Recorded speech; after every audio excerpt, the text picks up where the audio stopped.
Bismillahirrahmanirrahim. Assalamualaikum warahmatullahi wabarakatuh. Alhamdulillah wasyukrulillah wassalatu wassalamu ala man la nabiyya wa la rasula ba'dah.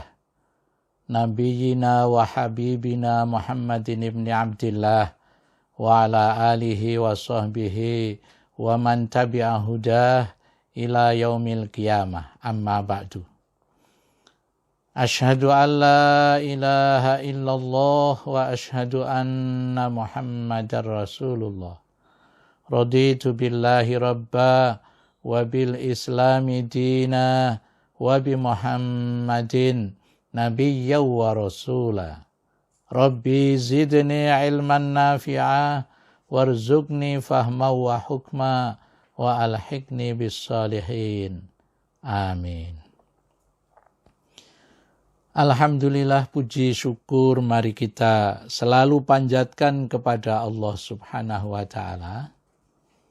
Pada kesempatan ini kita dipertemukan oleh Allah Subhanahu wa taala dalam rangka membahas Asmaul Husna untuk kita teladani di dalam kita berakhlak.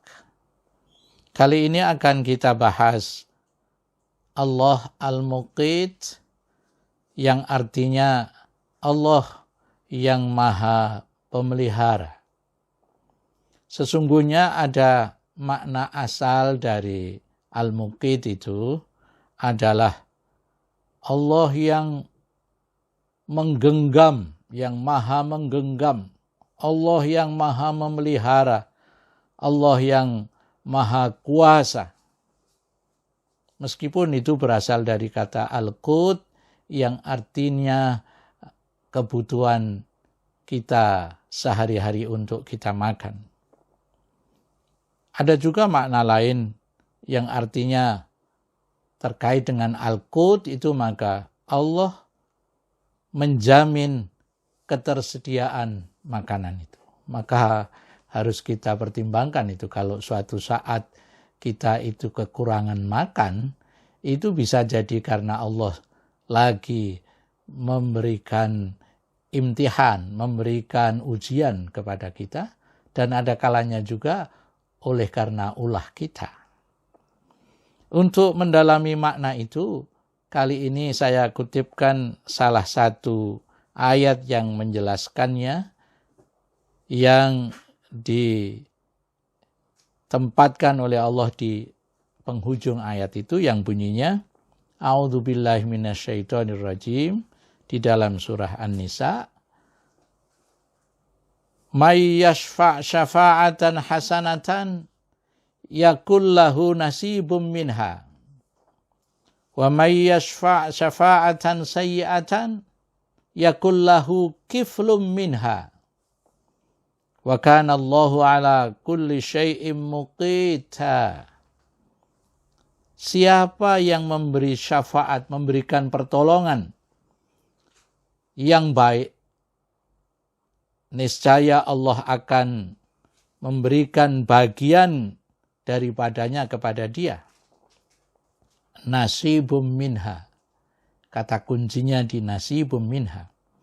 Dan barang siapa yang memberi syafaat yang buruk, bisa jadi menjerumuskan itu.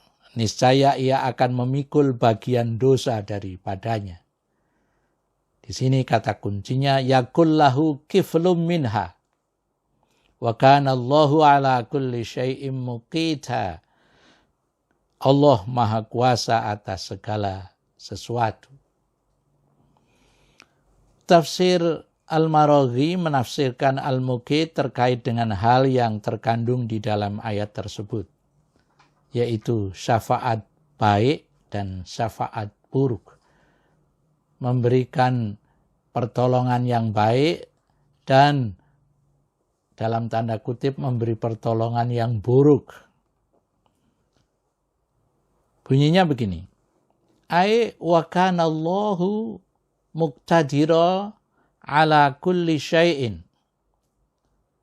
Allah berkuasa, maha berkuasa atas segala sesuatu. Fala yu'jizuhu ayyu'tiya syafi' nasiban wa kiflan min syafa'atihi ala qadariha fin naf'i wad dhar.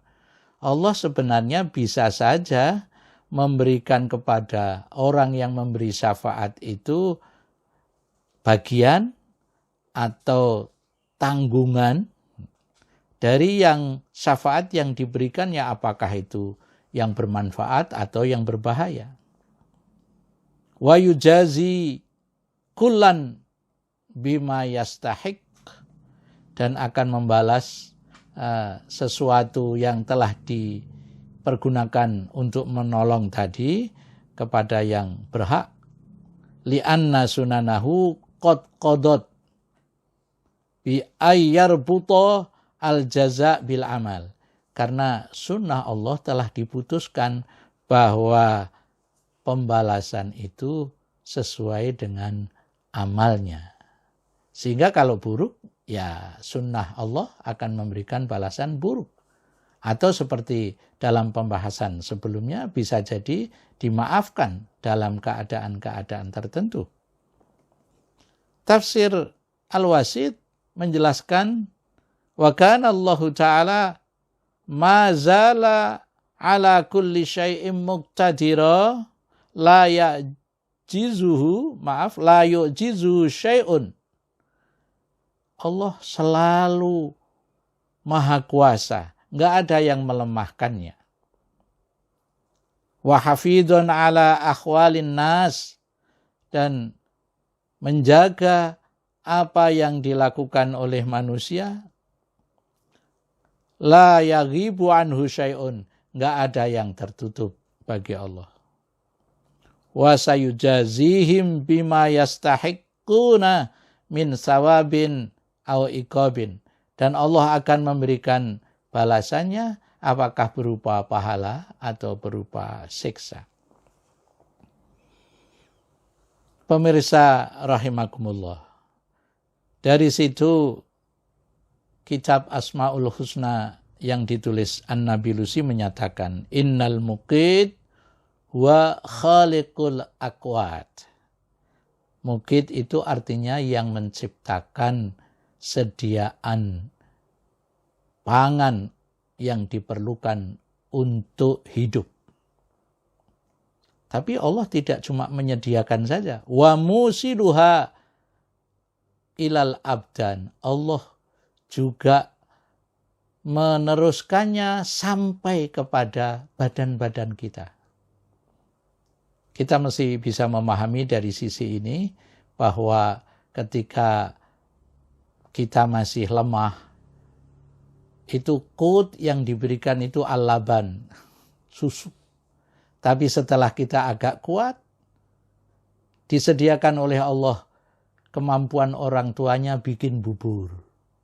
Agak keras dikit. Setelah kita makin kuat lagi, Allah memberikan sediaan berupa pangan, gandum, nasi, kurma, dan lain sebagainya. Bahkan ketika kita makin kuat dan berkuasa, Allah menyediakan batu, aspal, dan lain sebagainya sehingga kita kuat mengunyahnya. Nah, itulah qut yang disediakan oleh Allah Subhanahu wa taala. Itu poin pertama tentang al-muqit.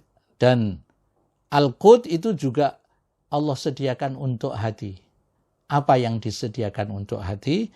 Wahiyal ma'rifah, adalah mengenal Allah.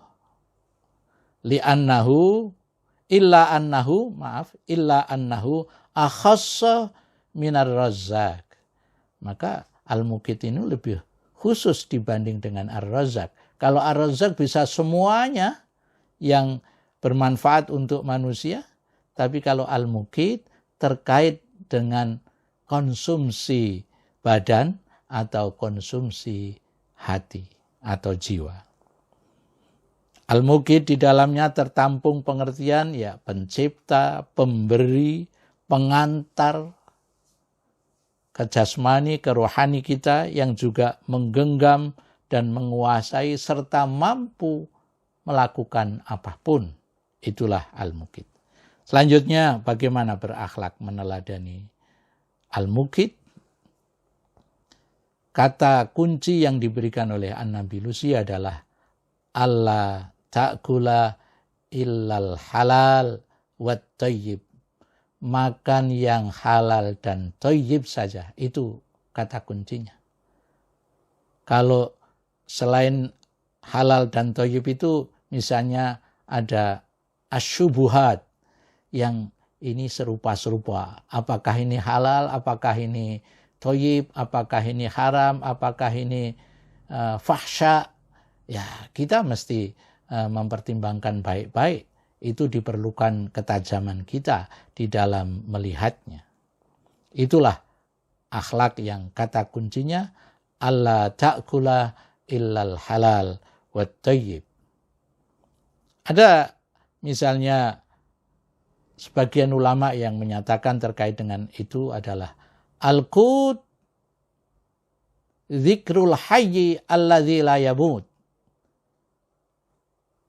Apa yang bisa kita konsumsi, bahan yang bisa kita konsumsi, itu harus menjadikan kita ingat kepada yang tidak pernah mati, yang hidup dan tidak pernah mati. Siapa itu?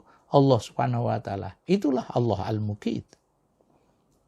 Jadi ketika kita melihat, mengambil, mengkonsumsi al-qut, kita mesti ingat kepada Al-Hayyu alladzi la yamut. Allah yang maha hidup, yang tidak pernah mati. Oleh karena itu, ringkasnya ada beberapa poin yang juga ditulis oleh para ulama yang menyatakan, pertama menyadari bahwa Allah lah yang telah menghamparkan pangan.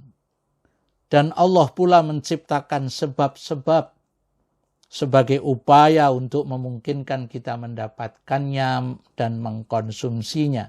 Itu semua disediakan oleh Allah. Kemampuan kita mendapatkannya, berusaha dan mengkonsumsinya, itu Allah yang menyediakan, baik jasmani maupun rohani. Yang kedua, menyiapkan dan menghamparkan apa yang dibutuhkan oleh orang lain. Jadi kita mesti menyadari bahwa Allah itu menyediakan tidak hanya untuk kita. Kalau ada orang lain yang karena lemahnya badan dia sehingga tidak memungkinkan untuk melakukan upaya-upaya itu harus menjadi tanggung jawab kita. Itu akhlak yang baiknya seperti itu. Baik jasmani atau rohani, termasuk menyampaikan pesan-pesan ini kepada semua orang, itu bagian dari akhlak yang terkait dengan al-muqit. Karena ini adalah soal konsumsi kerohanian. Atau paling tidak kita menganjurkan untuk melakukan demikian. Allah paling tidak suka kepada orang yang tidak mau berbagi. Kemarin sudah kita bahas bahwa akhlak yang terkait dengan ini adalah care and share. Orang yang tidak mau berbagi itu dianggap oleh Allah yukadzibu biddin di dalam surah Al-Ma'un. Mudah-mudahan kita tidak termasuk apa yang dicela oleh surah Al-Ma'un itu. Yukadzibu biddin fadzalikal ladzi yad'ul yatim wala yahuddu ala ta'amil miskin. Isinya semuanya orang yang tidak mau berbagi. Wal'iyadz billah, untuk seperti yang terakhir ini. Wallahu a'lam bishawab. Wassalamualaikum warahmatullahi wabarakatuh.